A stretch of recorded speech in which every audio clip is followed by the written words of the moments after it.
الحمد لله رب العالمين والصلاة والسلام على سيد الأنبياء والمرسلين أما بعد فأعوذ بالله من الشيطان الرجيم بسم الله الرحمن الرحيم الحمدللہ عز وجل بہار رمضان کورس کے سلسلے میں خواتین کے اعتکاف سے متعلقہ مسائل پر لیکچرز کا سلسلہ جاری و ساری ہے۔ آج کے لیکچر میں انشاءاللہ عز وجل ایک انتہائی اہم مضمون مسجد بیت کے حوالے سے کلام کیا جائے گا۔ جس بہن کا اعتکاف میں بیٹھنے کا ارادہ ہو تو ان پر لازم ہے کہ مسجد بیت کے مسائل وہ سیکھیں تاکہ لا علمی میں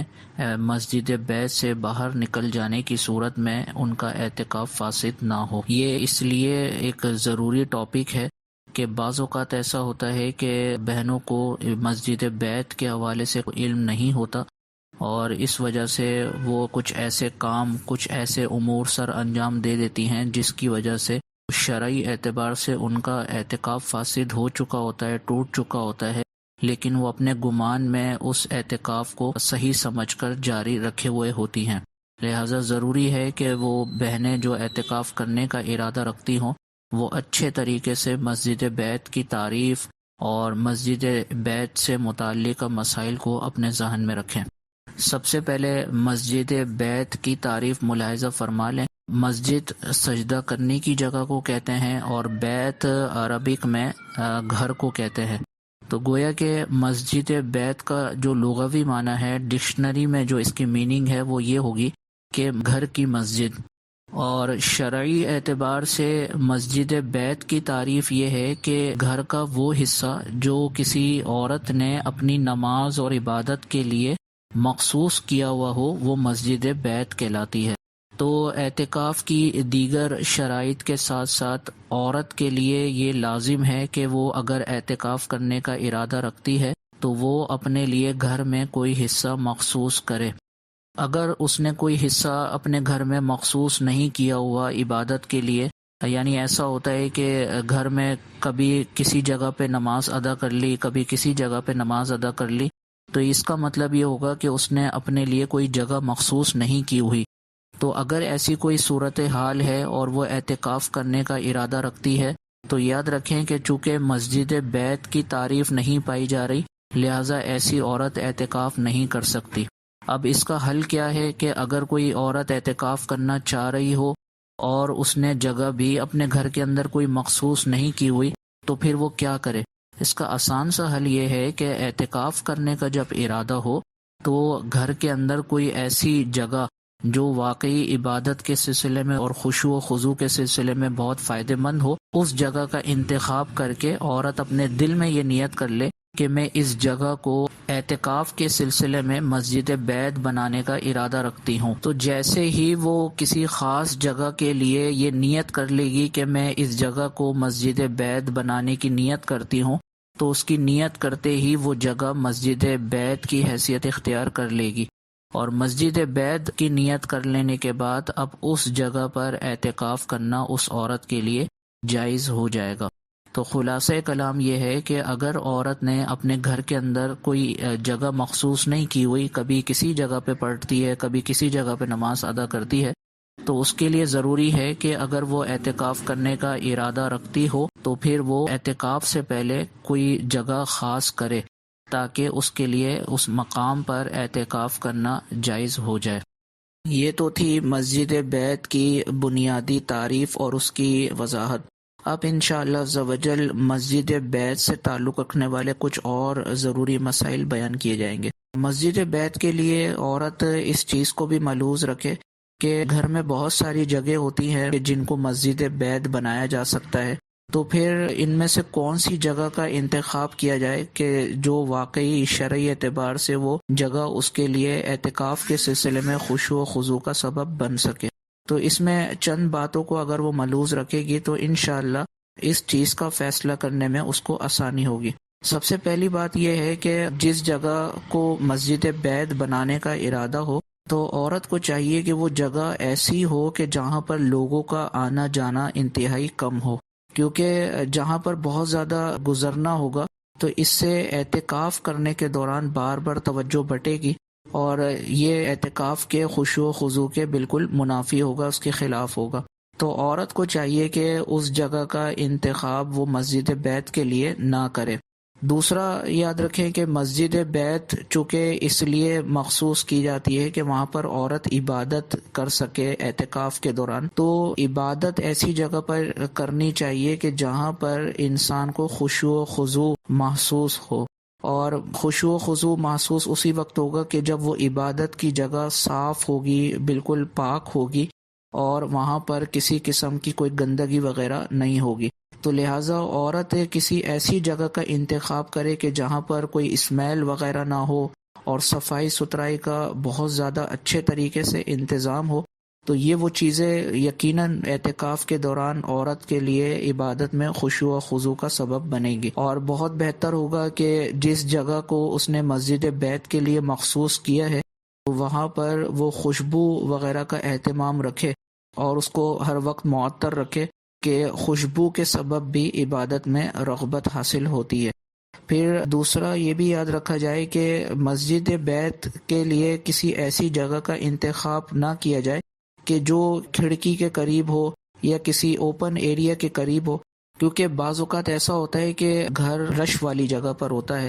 تو باہر سے جب شور شرابہ ہوگا اور لوگوں کے آنے جانے کی آوازیں آئیں گی، باتیں کرنے کی آوازیں آئیں گی، تو اس سے بھی عورت کے اعتکاف میں خلل ہوگا، بار بار اس کی توجہ بٹے گی۔ لہٰذا ایسی جگہ کا انتخاب کیا جائے جو انتہائی پرسکون ہو اور کسی اوپن ایریا کے قریب بالکل بھی نہ ہو۔ مسجد بیت کے حوالے سے ایک اور مسئلہ سماعت فرما لیں کہ ہماری بعض خواتین کے ذہن میں مسجد بیت کا تصور یہ ہے کہ عورت صرف اتنی جگہ کو مسجد بیت بنا سکتی ہے کہ جس میں وہ نماز کی ادائیگی کر سکے یا آرام کر سکے، تو ایسا بالکل بھی نہیں ہے۔ مسجد بیت کو وسیع کیا جا سکتا ہے، یعنی بڑی جگہ کو بھی آپ مسجد بیت بنا سکتے ہیں۔ ضروری نہیں ہے کہ آپ کا مصلی جتنی جگہ پر آئے اور جس جگہ پہ آپ نماز بآسانی پڑھ سکتی ہوں یا لیٹ سکتی ہوں، آرام کر سکتی ہوں، تو اسی کو مسجد بیت بنا سکتے ہیں، ایسا بالکل بھی نہیں ہے۔ لہٰذا اس سے معلوم ہوا کہ اگر پورے کمرے کو عورت مسجد بیت بنانا چاہے تو شرعی اعتبار سے اس کے لیے بالکل جائز ہے کہ وہ پورے کمرے کو مسجد بیت کی نیت سے مخصوص کر سکتی ہے۔ اور اگر ایسا ہو گیا کہ پورے کمرے کو عورت نے مسجد بیت کے لیے مخصوص کر لیا، تو اب اگر اس کمرے کے اندر بیڈ ہے، صوفہ ہے، کرسی ہے، یا ڈریسنگ ٹیبل ہوتی ہے جس میں بناؤ سنگھار وغیرہ کیا جاتا ہے دیکھ کر، تو وہ تمام چیزوں کا استعمال عورت کے لیے بالکل جائز ہو جائے گا، کیونکہ مسجد بیت سے باہر نکلنے کی صورت میں اعتکاف ٹوٹتا ہے۔ تو جب عورت نے پورے کمرے کو ہی مسجد بیت بنا لیا تو اس صورت میں اس کا اعتکاف فاسد نہیں ہوگا، کیونکہ وہ جہاں بھی کمرے کے اندر جائے گی وہ مسجد بیت کے ہی احاطے کے اندر رہے گی، اور جو عورت مسجد بیت میں ہی رہتے ہوئے اپنے کام کاج کرے تو اس کے اعتکاف پہ کوئی فرق نہیں پڑے گا۔ لیکن اس میں یہ یاد رکھا جائے کہ اگر عورت کا پورے کمرے کو مسجد بیت بنانے کا ارادہ ہو تو پھر اس میں کوشش یہ ہونی چاہیے کہ اس کمرے کے اندر پھر کسی کا آنا جانا نہ ہو، کیونکہ یہاں پر بھی وہی خرابی لازم آئے گی کہ اعتکاف عورت اس لیے کرتی ہے کہ مخلوق خدا سے کٹ کر خالصتاً اللہ تعالیٰ کی بارگاہ میں توجہ کے ساتھ عبادت کی جا سکے۔ تو اگر بار بار کسی کا آنا جانا ہوگا اس کمرے میں، یا دیگر لوگ بھی اپنے کام کاج کے سلسلے میں اس کمرے کے اندر بار بار آئیں گے، تو یہ اعتکاف کے اس مقصد کے خلاف ہوگا اور عبادت میں رغبت کے خلاف ہوگا۔ لہٰذا عورت کو چاہیے کہ اگر وہ مسجد بیت بنانے کا ارادہ رکھتی ہے پورے کمرے کو، تو پھر اس کمرے میں کسی کا آنا جانا نہ ہو۔ دوسرا، مسجد بیت کے حوالے سے یہ بھی یاد رکھیں کہ ہمارے ہاں مسجد کے اندر بھی اور عورت جہاں پر اعتکاف کر رہی ہو وہاں پر بھی یہ لازم اور ضروری سمجھا جاتا ہے کہ پردہ لگایا جائے، کہ پردہ لگانا کوئی اعتکاف کے لیے لازم ہے، ضروری ہے، اگر پردہ نہ لگایا تو اعتکاف ہی نہیں ہوگا۔ یاد رکھیں ایسا کوئی مسئلہ نہیں ہے، پردہ لگانا اعتکاف کے لوازمات میں سے نہیں ہے۔ اگر بغیر پردہ لگائے بھی عورت مسجد بیت میں اعتکاف کرے گی تو یہ بالکل اس کا اعتکاف ہو جائے گا۔ لیکن یہ پردہ لگانے کی جو حکمت ہے وہ یہ ہے کہ چونکہ اللہ تعالیٰ کی عبادت کرتے ہوئے توجہ حاصل ہوگی، وہ پردہ لگانے کی صورت میں حاصل ہوگی۔ تو پردہ نہ لگایا جائے اور دیگر لوگ اپنے کام کاج کر رہے ہوں تو بار بار نگاہیں اٹھیں گی اور ان کی طرف توجہ جائے گی. تو عبادت میں توجہ حاصل کرنے کے لیے یہ پردہ لگانے کا آغاز کیا گیا. ورنہ اگر ہم حضور علیہ الصلاۃ والسلام کے عمل مبارکہ کو دیکھیں یا صحابہ کے اعتکاف کے طریقے کو اگر کتابوں میں پڑھا جائے تو وہاں پر آپ کو پردے کا کوئی تصور نہیں ملے گا. تو اس وقت کے معاملات کچھ اور تھے کہ اس وقت ہر بندے کی ہی رغبت اللہ تعالیٰ کی عبادت میں خالص طور پر ہوا کرتی تھی، تو اس وقت پردے کی کوئی خاص حاجت نہیں تھی. لیکن اب ہمارے ہاں عبادت میں رغبت ویسے ہی کم ہو گئی ہے اور ہماری عبادت میں لذت اور خشوع و خضوع ویسے ہی بہت زیادہ کم ہو چکا ہے. لہٰذا اب اپنی عبادت کو محفوظ بنانے کا طریقہ اور اپنی عبادت میں توجہ اور رغبت کو محفوظ بنانے کا طریقہ یہی ہے کہ جب عورت مسجد بیت میں اعتکاف کرے یا مرد مسجد کے اندر اعتکاف کرے تو وہ پردے کا سلسلہ کرے تاکہ اس کو اپنی عبادت میں کما حقہ رغبت حاصل ہو سکے. یہ یاد رکھیں کہ عورت مسجد بیت میں رہتے ہوئے بہت سارے امور سر انجام دے سکتی ہے، اس سے اس کے اعتکاف پہ کوئی فرق نہیں پڑے گا. مثال کے طور پر گھر کے کام کاج کرنے میں خواتین کی مدد کی ضرورت ہوتی ہے، جیسے پھل فروٹ کاٹنا ہو یا سبزی کاٹنی ہو یا گھر میں کوئی کھانا پکاتے ہوئے کسی چیز کی مدد چاہیے ہو، تو عورت مسجد بیت میں رہتے ہوئے ان کاموں میں معاونت فراہم کر سکتی ہے.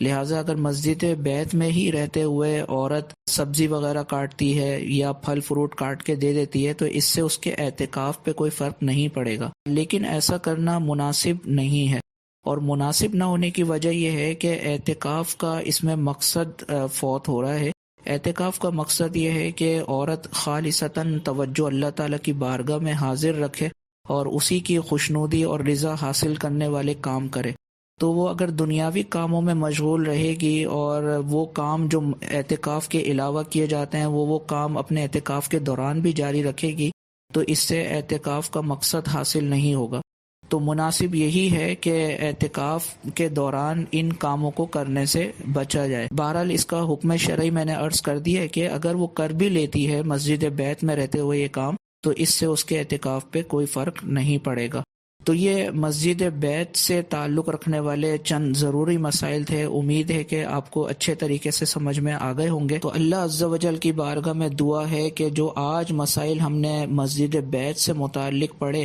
ان کو محفوظ رکھنے کی توفیق عطا فرمائے اور ان کو اچھے طریقے سے سمجھ کر دوسروں تک پہنچانے کی توفیق عطا فرمائے. آمین بجاہ النبی الامین صلی اللہ تعالی علیہ وسلم. آپ دیکھ رہے ہیں PATF Islamic info YouTube channel. مزید اسلامک ویڈیوز کے لیے ہمارا چینل سبسکرائب کریں.